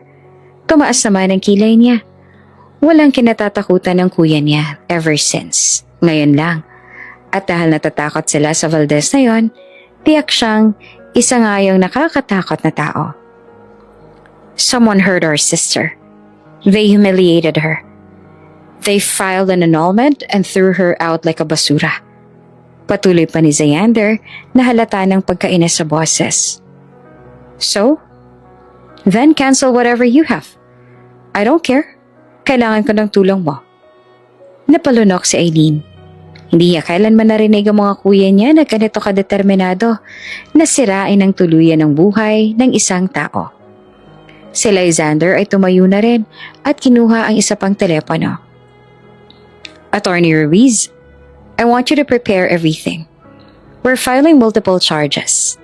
Abuse, defamation, psychological violence. Habang si Leander naman ay tahimik na nakatitig sa folder ng mesa. Tila sinusunog ng tingin ang pangalan ni Marco na naroon. Makalipas ang ilang minuto, tinapos na nila ang pakikipag-usap sa Ruiz Valdez na iyon. Nakita ni Aileen ang kakaibang ngiti sa labi ng 2. Ang uri ng ngiting nagsasabing, panalo tayo. Na-convince ko na siya. Sabi ni Xander na kalmado, ngunit may bahid ng kumpiyansa. Who? Tanong ni Aileen. Tumikim si Xander bago sumagot. Si Attorney Ruiz Valdez. Sino siya? At bakit kailangan na siyang lapitan ninyo? Siya ang isa sa pinakamahusay na prosecutor at corporate lawyer sa bansa. Dagdag na Leander. Graduate siya ng political science at law sa UP. Top-notcher sa bar. Nag-training siya sa isang international law firm bago bumalik sa Pilipinas at pumasok sa public prosecution. Napakunot noo si Aileen. Kaya pala ganun ang reputasyon niya. Hindi lang siya sanay sa corporate cases. Pagpapatuloy pa ni Leander, siya ang humawak ng ilang pinakamalalaking kaso ng mga kilalang negosyante at politiko. Marami sa mga kasong yun ang nauwi sa conviction dahil sa usay niya at paghahain ng ebidensya at pag-cross-examine ng mga saksi. Sandaling huminto si Leander bago idagdag. Isa rin siya sa mga naging lead prosecutor sa kaso ng isang high-profile na politiko na matagal nang hinahabol ng batas. Doon lalo siyang nakilala. Hindi lang siya mahusay sa boardroom battles. Kaya rin niyang lumusong sa pinakamapanganib na kriminal na kaso. No wonder why, pati siya ay nakadama ng takot sa kanya. Bulong ni Aileen at tila hindi pa rin makapaniwala. Wala pa siyang natatalong kaso na hinawakan niya at hindi yun dahil swerte. Sagot ni Leander. Pinagdaanan niya ang lahat ng taon ng pag-aaral, puyat sa paghahanda ng kaso at pakikipaglaban sa sistema. Kaya siya ang makakatulong para masatisfy ang kagustuhan namin na sirain ang buhay ng taong nanakit sa'yo. At gagawin natin yon sa legal na paraan nang sa ganon ay hindi madungisan ang reputation ng mga Arellano. So, kailangan siya babalik ng bansa? Tanong ni Lysander. May hawak pa siyang high-profile case abroad, but he will be in the country in 2 weeks. Lumapit ang tatlong kuya kay Aileen. Si Leander ang unang nagsalita. Bunso, after 2 weeks makikilala mo na siya at siya ang hahawak ng laban mo. Hindi ka na mag-iisa. Dagdag ni Lysander. This time, sila ang matatakot. At sigurado akong hihilingin nila na sana hindi na sila nabuhay sa mundong ito. Sisiguraduhin namin, sabi ni Leander. Marahang hawak ang balikat niya na magbabayad si Marco sa bawat luha mo. Pagsisisihan niya na sinaktan ka niya. Napangiti si Aileen at sa unang pagkakataon mula nang gumuho ang kanyang mundo, isang ngiting may pag-asa. Thank you mga kuya, mahina niyang sabi. Don't thank us, sagot ni Leander. We're just doing what family should. Dumating din ang araw na matagal nang inaantabayanan ni Aileen. Makikilala niya ng abogado na sinasabi ng mga kuya niya. Sa katunayan, kahit siya ay nagulat din naman nang ma-realize niya na hinihintay niya pala ang araw na yon. Sa isang 5-star hotel na lang na pagpasyahan na magkita-kita. Kasama niya ang kanyang tatlong kuya at ang kanyang mga magulang. Si Aileen ay tahimik lamang. Ngunit sa loob niya ay may kakaibang kaba pero naroon din naman ang excitement na hindi niya ma-explain. Base sa mga kwento ng kanyang mga kuya, parang halimaw ang imahe nito sa isip niya. Malamig, seryoso, mukhang kontrabida sa pelikula, at siguradong pangit. Siguradong matandang lalaki na may sungit na mukha. Iyon pa ang naiisip niyang itsura ng abogado. Ngunit nagkamali siya. Oh, he's here, sabi ni Leander. Biglang nagbukas ang pinto ng restaurant at pumasok ang isang matangkad na naka-black tailored suit.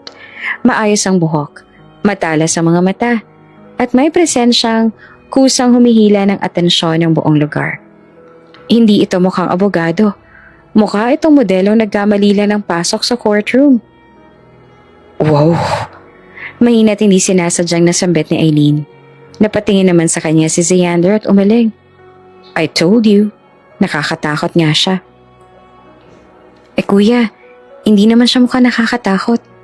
Pabulong niyang sagot. Tumawa lang si Leander. Wait until he speaks. Lumapit ang lalaki sa kanilang mesa. Maayos ang tindig at may kumpiyansang hindi bastos. Ang uri ng kumpiyansang alam mong hindi kailangang ipagyabang. I apologize for being late. Sabi nito sa malalim ngunit malinaw na tinig. May inayos lang ako maliit na problema. Hindi ko sinasadya na paghintayin kayo ng matagal. Nakipagkamay ito sa isa sa mga magulang ni Aileen at sa kanyang mga kuya. Attorney Valdez, pakilala nito. Pagkatapos ay tumingin ito kay Aileen at matamis na ngumiti. At sa ngiting iyon, tila may kung anong kakaibang kislap. Hindi bastos, hindi flirtatious, kundi matalas. You must be the youngest, Arellano. Sabi nito. Mrs. or should I say, Miss Aileen Arellano. Bahagyang namula si Aileen. Yes, that's me. Inabot ni Valdez ang kamay niya. It's nice meeting you, Miss Arellano. Nag-umpisa ang dinner. Naging tahimik na si Aileen. Habang naglilingkod ang mga waiter ng mamahaling pagkain at alak, nagsimula ang seryosong usapan. Based on the documents you gave me, sabi ni Valdez habang tinitingnan ang tablet niya, we have multiple strong grounds: psychological abuse, domestic violence, public humiliation, and coercion to sign annulment papers. Gusto naming durugin sila, sabi ni Lysander. Tumango si Valdez. That will not be difficult. Tahimik lamang si Aileen habang pinag-uusapan ang mga detalye ng kaso. Ang bawat salitang binibitawan nila ay tila unti-unting binubura ang pagkatao ni Marco sa mundong legal. Matapos ang dinner, tumayo si Aileen. Magpapahangin lang po ako saglit. Paalam niya. Lumabas siya ng balcony ng restaurant. Tahimik ang gabi. Maliwanag ang mga ilaw ng lungsod. Malamig ang hangin. Hindi niya namalaya na may sumusunod sa kanya. Narinig niya ang tunog ng lighter. Paglingon niya, nakita niya si Attorney Valdez na nagsisindi ng sigarilyo. Sorry, sabi nito. Habit? Tahimik si Aileen. Pagkatapos ay nagsalita ang lalaki. Mas mababa na ang boses. I heard what happened to you. Hindi to nakatingin sa halip ay nakatingin ito sa malayo. And I'm sorry you had to go through that. Bahagyang umiti si Aileen na mapait. Okay lang. Hindi ko naman kailangan ng awa. Tumango si Attorney Valdez. Good. Because awa doesn't win cases. Pumuga ito ng usok at saka tumingin sa kanya. But don't worry, I'm still going to help you. Why? Diretso niyang tanong. Ngumiti si Valdez, ngiting may halong panunuya. Well, aside from the fact that your case is interesting, huminto ito sandali. Your brothers are terrifying. Tinakot nila ako na kung hindi kita tutulungan at hindi ko susundin ang gusto nila, lagot ako sa kanilang tatlo. Hindi napigilan ni Aileen ang mahinang tawa. So, you're scared of them too? Yes. Diretsong sagot ni Valdez. Very. At sa unang pagkakataon, napagtanto ni Aileen, hindi lang pala ibang tao ang natatakot sa kapangyarihan ng mga Arellano. Kahit ang lalaking kayang bumagsak ng mga higante sa korte ay marunong ding umatras kapag Arellano na ang kalaban. Samantalang hinayaan niya lamang na maliitin at lait-laitin siya ng dati niyang asawa at biyenan. Hindi lingid sa Arellano triplets na kahit na nakaalis na si Aileen mula sa impyerno ng kanyang dating buhay, may mga sugat pa rin hindi basta naghihilom. Tahimik siya. Mas madalas magkulong sa kwarto. Ngumingiti. Oo, pero hindi na tulad ng dati. At ang kuya niya ay hindi sanay na makita ang bunso na lang kapatid na ganoon.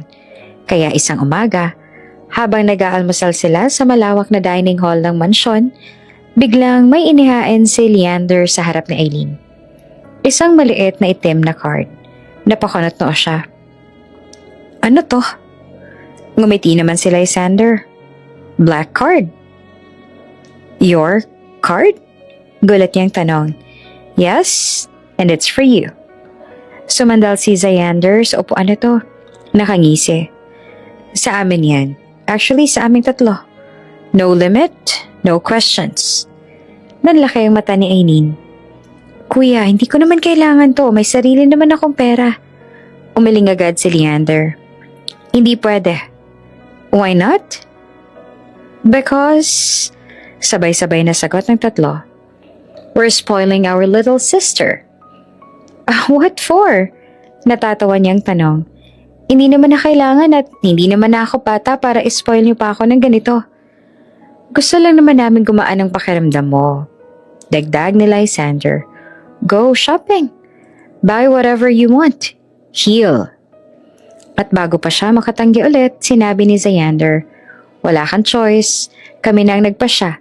Ang kailangan mo lang gawin ay listayin ang pera namin. Isipin mo na lang na reward mo yan sa sarili mo. In that way, mag-e-enjoy ka pa sa kakapamili ng mga gusto mo at hindi mo na rin maiisip ang Marco na yon. Napatawa na lang siya at wala nang nagawa kasi sabi nga nila ay sila na itong nagdesisyon. Enjoy, okay? Huwag mo nang isipin ng tarantadong yon.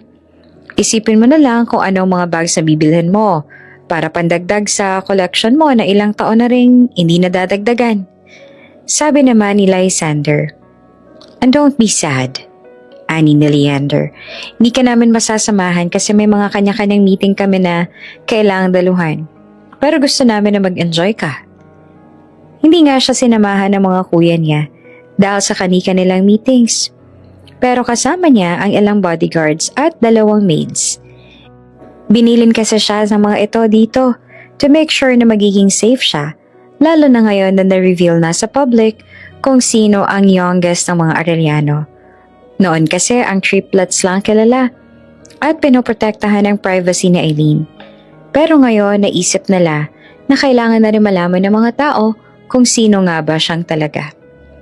Isang eksklusibong mall ang pinuntahan niya. Ang uri ng mga lugar kahit ang sahig ay mukhang mas mahal pa kaysa sa buong buhay ni Marco. Habang naglalakad siya sa isang sikat na luxury brand store, bigla niyang narinig ang isang pamilyar na boses. Anong ginagawa ng isang tagatinda ng tofu dito? Tumigil si Eileen. Paglingon niya, nandoon si Natalia, ang kabet ng kanyang ex-husband. Kasama nito ang 2 babaeng halatang sanay sa pangmamaliit ng iba. Natawa ang mga ito nang makita siya. Kitang-kita sa mga mata nila ang pangmamaliit habang nananatili naman na kalmado ang ekspresyon ni Eileen. Baka naghahanap ng mop. O kaya naman gusto niya magnakaw. You know, hindi niya naman kasi afford dito. Pangungot yan ng isa. Uy, miss, remind ka lang bawal mong palitan dito ang paninda mong cheap na tofu Or baka naman gusto niya lang na mag-apply bilang janitress. Sabi naman ng isa pa. Ang mga bodyguard niya ay kumilos na sana. Pero bahagya niyang tinaasan ng kamay kaya nanatili sila sa kanilang kinatatayuan at hinihintay lang ang utos niya. Si Eileen, kalmado pa rin ang ekspresyon at hindi naman apektado sa panlalait ng mga ito sa kanya. Taas noon na lumapit sa kanya si Natalia. Ang ngiti sa labi nito ay nangunguyam at nang aalipusta. Hindi ka ba nahihiya? Kahit iwalay na kayo ni Marco, no? Nagkakalat ka pa rin ng kahihiyan? Talagang ang lakas ng loob mo na pumasok sa ganitong lugar kahit wala ka pa namang pera. At ang tangi mo lang na mai-offer ay ang cheap na paninda mong tofu. Ngumiti lang dito si Eileen. Isang ngiting hindi galit, kundi mahinahon. Hindi iyon ang reaksyong inaasahan ni Natalia mula sa kanya, kaya nainis ito lalo. Si Eileen naman ay napapaisip kung bakit hindi mo lang sinabi ni Marco sa kabit nito kung sino siyang talaga at kung bakit hindi mo lang nanonood ng balita si Natalia. Eh di sana, hindi ito napapahiya ng ganito ngayon. Manager? Sigaw nito bigla. Pakilabas nga itong babaeng ito dito. Hindi siya nababagay dito. Manager, ano ba? Bakit hindi kayo lumalapit? Ano ba namang klaseng service ito? Lumapit ang manager na halatang nag-aalangan. Ma'am, this is I don't care. Putol ni Natalia. May connection ako sa mga Arellano. Isang tawag ko lang, sarado tong shop na to. Kaya sundin niyo ang sinasabi ko. At gusto ko, napaalisin ninyo ang cheap tofu seller na to dito. Napatawa at iling si Eileen kay Natalia. Tiningnan naman siya ng manager na halatang natatakot na. Nginitian niya lang ang manager bago muling tumingin kay Natalia. Tiningnan niya ito mula ulo hanggang paa bago sa wakas ay nagsalita siya. Talaga? May connection ka sa mga Arellano? Ngumiti si Natalia. Yeah, kilala ko mga Arellano. Mga kuya nila, close sa akin. Bahagyang tumingala at tumawa si Aileen. Ganun ba? Pero mukhang wala naman silang nabanggit sa akin na may ka-close silang kabet na kagaya mo. What? How dare you? Sa likod niya, sabay-sabay na umayos ang tindig ng mga bodyguards na balot ng pagtataka. Ang mukha ni Natalia at nagtaas kilay lamang siya dito. Manager, ano ba? Sigaw nito. Paalisin niyo na nga tong babae. Nakakababa ng level ng shop ninyo. Hindi siya nababagay dito. Pero ma'am, hindi po namin pwedeng gawin yan. And why not? Makalipas ang ilang segundo, may isang lalaki na nakasutang lumabas mula sa loob. Ang senior manager ng boutique. Ano pong problema, ma'am? Magalang nitong tanong. Agad na nagsalita si Natalia. Itinuro si Aileen.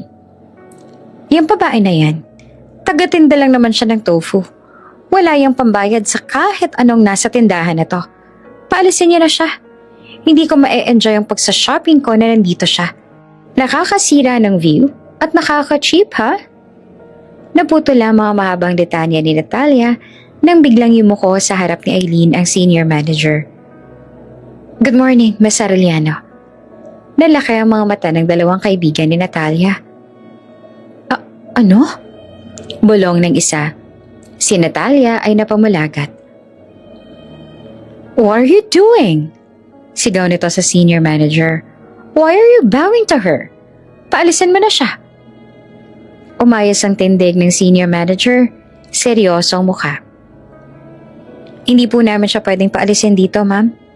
And why not? Nagtitinda lang naman ng tofu ang babaeng yan. Hindi niya afford ang mga gamit dito. She can buy this whole brand if she wants to. Tahimik ang paligid. What? Nabulol si Natalia. Anong ibig mong sabihin? Humakbang ang manager palapit kay Natalia. Let me clarify. Mariin itong sabi. The woman you are insulting is Aileen Arellano, the youngest daughter of the Arellano family. Parang tinamaan ng kidlat si Natalia. The Arellano family? Pabulong at nauutal nitong ulit. Yes, tumango ang senior manager. She's the youngest, at the same time, the most private. That's why her identity was never made public before.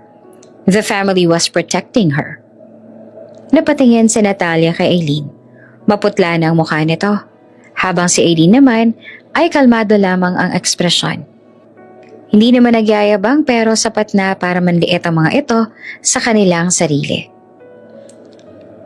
But now that she's back, patuloy ng manager, she decided to be open about who she really is.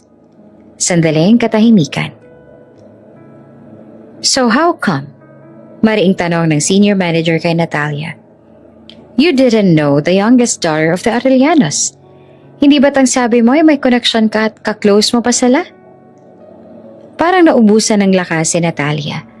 Nanginig ang tuhod nito. Unti-unti, lumuhod ito sa harap ni Aileen. I'm sorry, Miss Arellano. I'm so sorry. Hindi ko alam. Hindi ko sinasadya na insultuhin ka. Patawarin mo ako. Pangako, hindi ko na uulitin to. Ang dalawang kaibigan nito ay umurong sa hiya. Tahimik lang si Aileen. Nakatingin kay Natalia. Walang galit sa mata niya. Stand up? Mahinahon niyang sabi. Nanginginig. Tumayo si Natalia. Ngumiti si Aileen at hindi mapanlait. Hindi mapang-ape. Kundi isang ngiting puno ng pag-unawa. It's fine. Sabi niya. I understand why you treated me that way. Napatingin si Natalia sa kanya. Nagugulahan. You only knew me as the tofu girl. The wife of Marco? The woman you stole him from.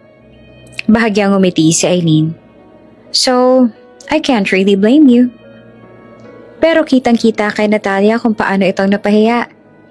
At kung paano ito nahuli sa kasinungalingan nito na may connection daw ito sa mga Arellano.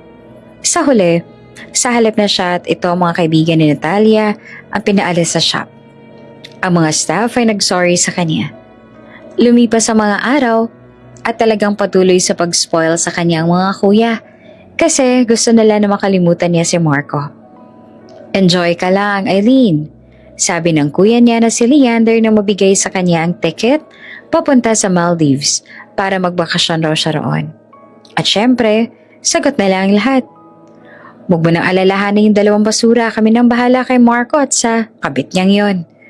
Tugtong ni Leander. Si Ruiz na rin ang humahawak ng karamihan sa galaw. Magbabayad sila sa'yo. Kaya ikaw, mag-enjoy ka lang. Napangiti si Eileen. Kahit may kaunting bigat pa rin sa dibdib. Thank you mga kuya. Mahina niyang sabi. I'm really lucky to have you 3. The best kayo. But seriously, hindi ko na alam kung paano ko kayo mababayaran sa lahat ng ginawa niyo para sa akin. Tumawa si Lysander at bahagyang ginulo ang buhok niya. Hindi mo kailangang bayaran. Ikaw ang bunso namin. That's our job. Tulad ng sinabi nila, nagbakasyon nga siya sa Maldives. Malayo sa sakit, malayo sa alaala ni Marco, malayo sa pagiging tofu girl. Sa gitna ng malinaw na dagat at puting buhangin, unti-unting huminga ulit si Eileen. Naglalakad siya sa dalampasigan habang hawak ang coconut drink. Hinahayaan ng hangin na tangayin ang buhok niya. My life is so beautiful. Ngayon ko lang talaga na-realize kung gaano ako kaswerte. Bulong niya sa sarili. I am so lucky. I am so loved. And life is just simply so beautiful. Na-realize niya. Ang buhay ay hindi lang umiikot sa isang lalaking sinira siya. Ang mundo ay mas malaki kesa sa isang maling pag-ibig. Isang umaga, habang nagkakape siya sa terrace ng villa niya, may lumabas sa headline ng tablet niya. Businessman Marco de la Cruz and Mistress Natalia Lopez arrested. Fraud, abuse, and conspiracy cases filed by the Arellano family. Binasa niya ang buong artikulo at nalaman doon na nakakulong si Marco. Naghahain ng kaso ang pamilya Arellano. Na-freeze ang kaunting assets na to. Binagsak ang kumpanya. Nakakulong din si Natalia bilang kasabwat. At kahit ang pamilya ni Natalia ay nadamay pa. Huminga siya ng malalim. Wala siyang naramdamang galit. Wala ring awa. They deserve it. Mahina niyang bulong. Lumapit siya sa gilid ng terrace at pinagmasdan ng dagat. Asul, napakaganda. Malawak at malaya. Iyon ang gusto niya maging ngayon. Gusto niya na maging maganda at malaya. Hindi ko na kailangan ng kahit sino para maging buo. Sabi niya sa sarili, I'm done being the girl who waits, the girl who begs, the girl who gets hurt. Ngumiti siya at pinikit ang mga mata. This time, I choose me. Pagbalik na Eileen mula sa bakasyon, ibang-iba na ang aura niya. Hindi na siya yung babaeng laging may bigat sa dibdib. May lungkot pa rin pero may liwanag at buhay na rin sa mga mata niya. Isang hapon, tinawag siya ng mga kuya niya sa library ng mansyon. Eileen, seryosong sabi ni Leander. Si Marco, umihiling na makausap ka. Tumigil siya sa paglalakad. Why? Tumango si Lysander. Gusto niyang humingi ng tawad. Personal? Tahimik si Eileen ng ilang segundo. Tapos ngumiti siya ng marahan. Sige, kakausapin ko siya. Nagulat ang tatlo. Sigurado ka? Tanaw ni Leander. Matapos ang lahat ng ginawa niya sa'yo? Oo, sigurado ako. Sagot niya. Hindi para sa kanya, kundi para sa sarili ko. At kahit halatang labag sa loob nila ay pumayag pa rin ng mga kuya niya. Sa isang pribadong silid, sa isang legal facility ang naging tagpuan nila. May salamin, may gwardya, at may katahimikan na mabigat. Pumasok si Marco. Payat na, mukhang pagod, wala na ang dating yabang. Nang makita nito si Eileen, bigla itong napayuko dahil sa labis na hiya at pagsisisi. Pero ano pa nga bang magagawa ng pagsisisi nito ngayon na nangyari na ang lahat ng ito? Eileen, nanginginig ang boses nito. Salamat sa pagpunta. Umupo siya sa tapat nito. Sabihin mo na kung anong gusto mong sabihin sa akin, Marco. Huminga ng malalim si Marco. Sorry. I'm so sorry for everything. Sa mga salitang binitawan ko. Sa pananakit ko sa'yo. Sa pagtataksil ko. Hindi ko alam kung paano ko nagawa na maging ganun kababang tao. Napaluha ito. I lost everything because of my own stupidity. At deserve ko yan. Pero gusto kong humingi ng tawad sa'yo. Kahit hindi mo pa ako patawarin. Tahimik si Eileen ng ilang sandali. Tinitigan niya ang lalaki minsan niyang minahal ng buo. Marco, may nahon niyang sabi. Nasaktan mo ako ng sobra. Sinira mo ang tiwala ko. Tinapakan mo ang dignidad ko. Pero alam mo kung anong mas malala? Higit pa sa lahat ng yon? You made me forget who I was. Napatingin si Marco sa kanya. Pero dahil sa ginawa mo, dugtong niya, na-realize ko kung gaano kahalaga ang pamilya ko. Kung gaano kahalaga ang sarili ko. Na mas mahalaga ako kesa sa isang pagmamahal. Na akala ko ay perpekto, pero puno pala ng kasinungalingan. Tumulo ang luha ni Marco. Kaya naisip kong palayain ang lahat mula sa sakit at pagkakamali na yon. Pareho naman tayo nagkamali. Ikaw nagkamali ka sa akin at ako nagkamali ako sa pagpili ko sa'yo noon. Pero ano pa nga bang magagawa ko? Nangyari na yon. Kung patuloy kong pagsisisihan, hindi ako magiging masaya. Kaya nagpasya ako na patawarin ka na para matapos na at makapagsimula na ako ng tuluyan. Sabi ni Eileen, lalaki ang mata nito. Talaga? Pinapatawad kita. Ulit niya. Hindi dahil karapat-dapat ka, kundi dahil ayokong dalhin habang buhay ang galit. Makikiusap din ako sa mga kuya ko. I'll ask them na bawasan ang kaso mo at paiklian ang sentensya mo. Hindi ko naman gusto masira ng tuluyan ang buhay mo.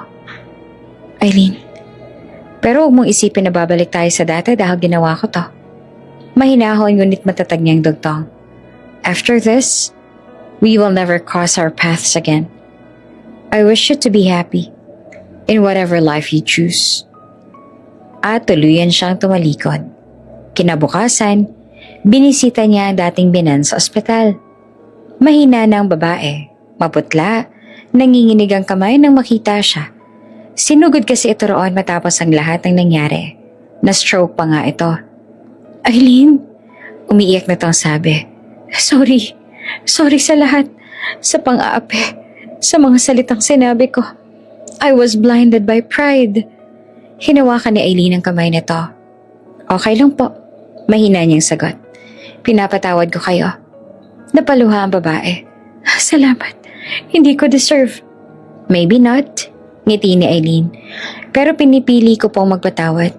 Dahil sa mga ginawa ninyo, I learned so much about myself. And for that, thank you. Nang malaman ng mga Arellano triplets ang ginawa niya, hindi nila maiwasang magulat. Bakit mo ginawa yun? Tanong ni Xander. Matapos ang lahat? Ngumiti si Eileen. Because I choose to forgive. And I chose to be happy. Natahimik ang tatlo. Tapos biglang ngumiti si Leander. You're stronger than we thought. Lysander nodded. Malaki ka na nga. You're no longer the little one we need to protect all the time. You've grown up, and we're very proud of you. Xander smirked. You're really amazing. Swerte na mga yun at mabait ka dahil kung kami lang, papahirapan pa namin sila. Pero dahil ito ang pasya mo, syempre re-respeto namin yan. Salamat, sagot niya. Matapos piliin ni Eileen ang magpatawad, hindi roon natapos ang kanyang pagbabago. Doon pa lamang talaga nagsimula. Sa unang pagkakataon matapos ang lahat ng sakit, pinili niyang unahin ang sarili niya. Hindi na siya ang babaeng umiikot ang mundo sa iisang lalaki. Hindi na siya ang tofu girl na nakatayo pag minamaliit. Isa na siyang Arellano na mulat sa sarili niyang halaga. Bumalik siya sa mga lagay na dati niyang mahal. Ang pagbe-bake, ang pagdisenyo, ang pag-aaral sa negosyo. Unti-unti, pinupuno niya ang mga puwang sa sarili niyang iniwan niya noon para sa isang maling pagmamahal. At hindi iyan nakaligtas sa paningin ng kanyang pamilya. Hindi nagtagal, sinama na siya ng mga kuya niya sa meeting ng Arellano Group. Sa una, tahimik lang siya nakinig, nag-o-observe. Pero kalauna, nagsimula na siyang magbigay ng ideya. At nagulat ang lahat. May mga insight siya sa market. May natural siyang pakiramdam sa kung ano ang gusto ng mga tao. May tapang siyang magsabi ng totoo kahit sa harap ng malalaking executive. At tama si Ms. Arellano. Sabi minsan ng isang board member, "That strategy will give us a better long-term return." Sa unang pagkakataon, naramdaman ni Aileen na hindi siya nandoon dahil anak siya ng Arellano, kundi dahil may kakayahan siya. Hindi nagtagal, nagsimulang mapansin ang husay niya. Nanalo siya ng Young Business Innovator Award. Sinundan iyon ng Outstanding Contribution and Family Enterprise. Habang hawak niya ang tropeyo, tumingin sa audience na naroon ang kanyang mga magulang. At ang tatlong kuya niya. Nakatayo siya, pumapalakpak ng buong puso. "Look at her," bulong ni Lysander. "She really grew up." Hindi na siya yung batang tinatakbuhan ng problema. Sabi ni Leander, "She's facing the world now." Ngumiti naman si Xander, "And she's winning." At higit sa lahat, natuto si Aileen na mag-enjoy. Nag-travel siya kasama ang pamilya. Minahal niya ang buhay, pamilya, at lalong-lalo na ang sarili niya. Wala nang babaeng umiiyak sa gilid ng kalsada. Wala nang asawang laging nagdududa sa sarili. Ang natira ay isang babaeng alam na ang halaga niya. Habang nakatayo siya sa balkonahe ng Arellano Mansion isang gabi, tinitingnan ng mga ilaw ng syudad ay napangiti siya. Minsan, inakala niya ang perpektong buhay ay ang may asawa, may tahanan, may pag-ibig. Pero ngayon alam niya na, ang tunay na respeto ay ang magbuhay na hindi ka nawawala sa sarili mo. Isang taon ang lumipas at sa panahong yon, tuluyan ang nanalo si Aileen sa laban sa lahat ng sakit na minsang umubos sa kanya. Wala na siyang balita kay Marco. Wala na rin sa kanyang isip ang ina nito at si Natalia. Hindi dahil nakalimot siya kundi dahil wala na silang buwang sa kanyang puso. Kaya, hindi na siya naganap ng anumang impormasyon tungkol sa kanila. Mas mahalaga na ngayon ang kanyang buhay, ang kanyang pamilya, at ang lahat ng pinaghirapan niyang abutin. Sa loob ng isang taon, mas lalo pa siyang naging aktibo sa Arellano Group. Hindi na lang siya ang bunso na inaalagaan. Isa na siyang respetadong executive na may sariling mga proyekto at vision para sa kumpanya. Ang mga proposal niya ay nagiging successful ventures. Ang mga ideya niya ay nagdadala ng milyon-milyong halaga ng kita. Kaya naman nang dumating ang engranding anniversary party ng Arellano Group, hindi na nakakapagtaka na siya ang isa sa mga sentro ng gabi. Nasa entablado ang kanyang tatlong kuya. Formal sa kanilang mamahaling tuxedo. Hawak ang mikropono. "Before we end tonight," sabi ni Leander, "we want to acknowledge someone very special." Lumingon ang lahat kay Aileen. "Someone who came back to us not broken," dagdag ni Lysander, "but stronger than ever." Ngumiti si Xander. "She's not just our little sister. She is the treasure of the Arellano Group." Tumawa ang mga bisita, pero alam nilang totoo ang sinasabi ng triplets. "Ever since she returned," patuloy pa ni Leander, "our company kept growing. Siya ang swerte namin." Napailing naman si Aileen habang natatawa. At syempre, kahit sa isang formal na event, hindi nawawala ang pagkaka-OA ng mga kuya niya. By the way, singit na Lysander, "If anyone here plans to go and get closer to our sister, think twice." Dagdag ni Xander, "Or thrice," Sabi naman ni Leander. Because we're always watching. Sabi ni Leander habang kunwaring masama ang tingin. Nagtawanan ang lahat habang si Allen ay halos magpalamon na sa kinauupuan niya dahil sa hiya. Lumipas ang isang sandali at dahil sa dami ng tao at ingay, medyo nainip si Aileen. Lumapit siya sa tatlo.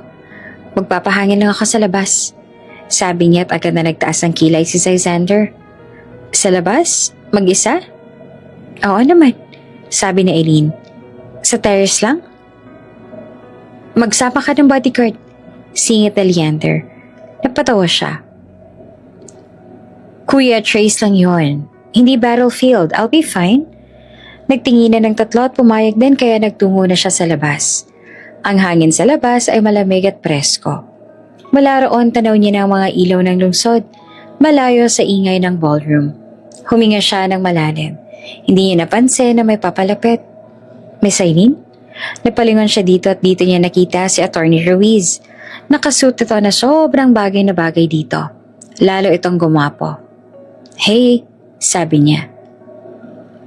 Attorney Valdez, hindi ko alam na nandito ka. I was invited, pero I saw you leave. Just wanted to check if you're okay. Ngumiti siya. I'm fine, just needed some air. Tumayo ito sa tabi niya, nakasandal sa railing ng terrace. You know, I've been watching your journey this past year, and I have to say, I'm really proud of you. Napatingin siya dito. Proud? Yes, sabi nito. From everything you went through to where you are now. I didn't expect that level of growth. Ngumiti siya ng bahagya. Thank you. Tama nga naman ang mga kuya mo kanina. Dagdag ni Ruiz. You truly are the treasure of your company. Medyo nahiya si Aileen. Coming from you, that means a lot. Saglit silang natahimik. Hindi awkward pero may kung anong biglang bumigat sa hangin. Parang may naramdaman silang pareho. Kahit di pa nila maintindihan. Tumingin sila sa isa't isa at sa sandaling yon, pareho silang naramdaman na baka sa gitna ng pagkawala at muling pagbangon, may isang bagong koneksyon na dahan-dahan nang nabubuo.